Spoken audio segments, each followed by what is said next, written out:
Le système nerveux, pour moi, ça a vraiment été un cheminement très personnel. C'était un moment de ma vie qui était un peu particulier puisque je venais d'avoir mon deuxième enfant. Et je pense qu'on n'est jamais préparé en fait au changement émotionnel que ça va provoquer dans une vie, mais aussi au fait que derrière le fait d'avoir un enfant, c'est un vrai passage. C'est devoir passer d'une identité, l'identité de femme, à l'identité de mère.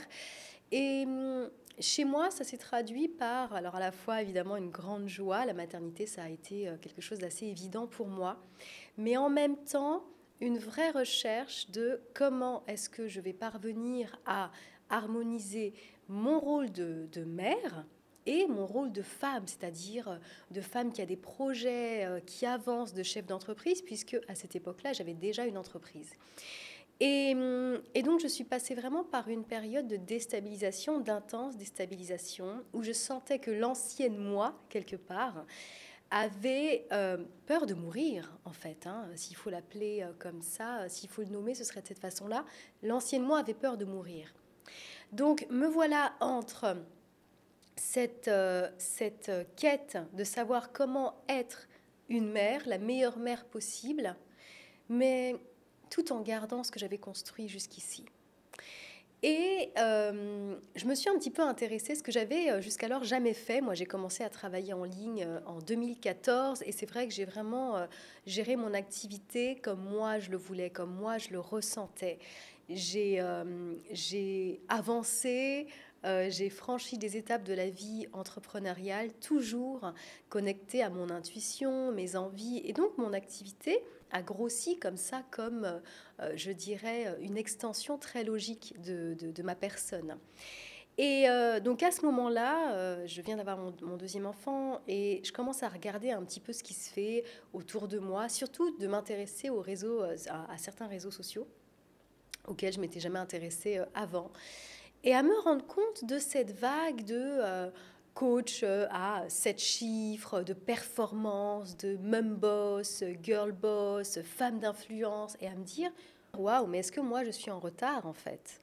Et le fait de me confronter en fait à cette image extérieure, je me suis dit mais est-ce que la façon dont je gère mon business est vraiment bonne? Ou est-ce que j'ai raté un train, un train là-dedans, et donc je ne suis plus assez. Je ne suis plus assez. Et ce premier contact avec cette émotion du je ne suis plus assez a été non seulement le début du moment où en fait j'ai perdu la connexion avec moi-même, parce que d'un coup j'ai eu l'impression que ce que je faisais c'était plus assez bien, que ce que je gagnais c'était plus assez, que la communauté que j'avais elle était plus assez, en fait rien n'était plus assez. Mais ça a aussi été un moment où j'ai, je dirais, je suis passée d'un mode de vie authentique et d'une façon de faire du business authentique et qui me ressemblait vraiment à une performance malsaine.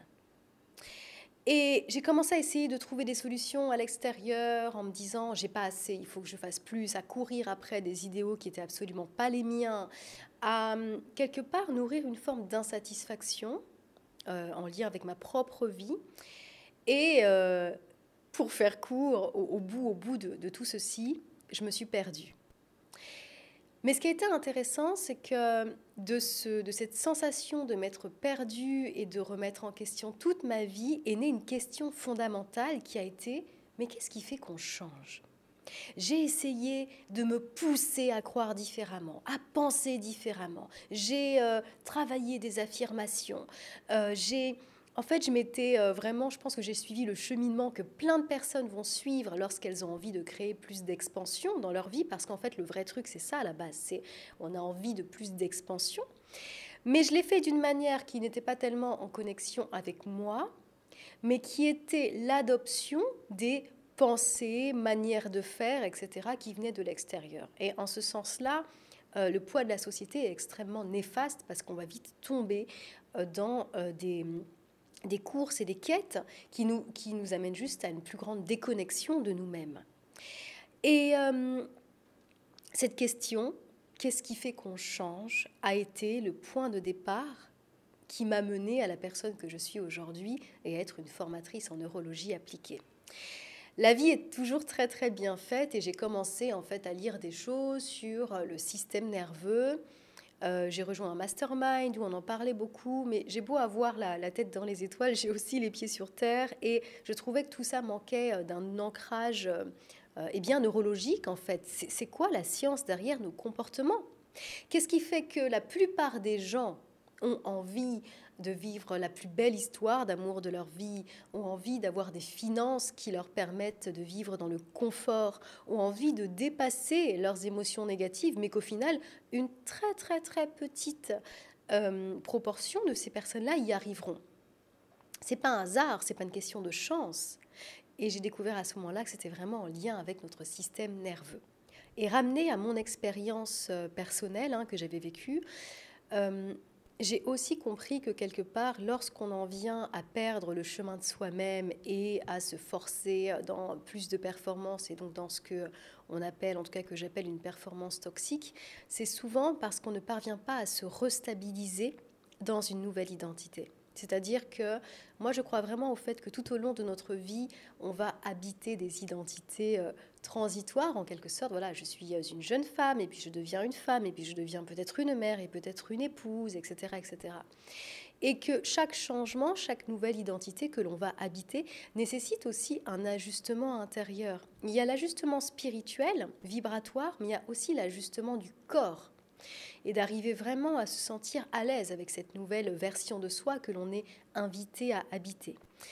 Et lorsqu'on tombe dans un rapport de force avec soi, c'est parce qu'on essaye de renaître à cette nouvelle identité, mais qu'on a un peu de mal à y parvenir. Et le changement qui était en train de se mettre en place en moi, dans ma vie à ce moment-là, a été aussi pour moi l'occasion de comprendre que, en fait, le changement n'est pas juste un processus cognitif. Au-delà de ce que l'être cognitif que je suis, l'humain évolué que je suis, désire, il y a aussi un aspect de soi plus archaïque qui est complètement lié à la survie, qui est là, qui joue, qui surveille, qui rôde. Et que tant qu'on n'est pas allé vraiment harmoniser ce qu'il y a de plus évolué en soi avec ce qu'il y a de plus ancestral en soi, eh bien on n'avance plus. Et donc toutes ces nouvelles théories qui viennent vous dire pense autrement, crois autrement, décide, fais plus et tu auras ce que tu veux, elles sont mensongères. Parce que la réalité, c'est que si votre système nerveux dit non, vous n'allez aller nulle part.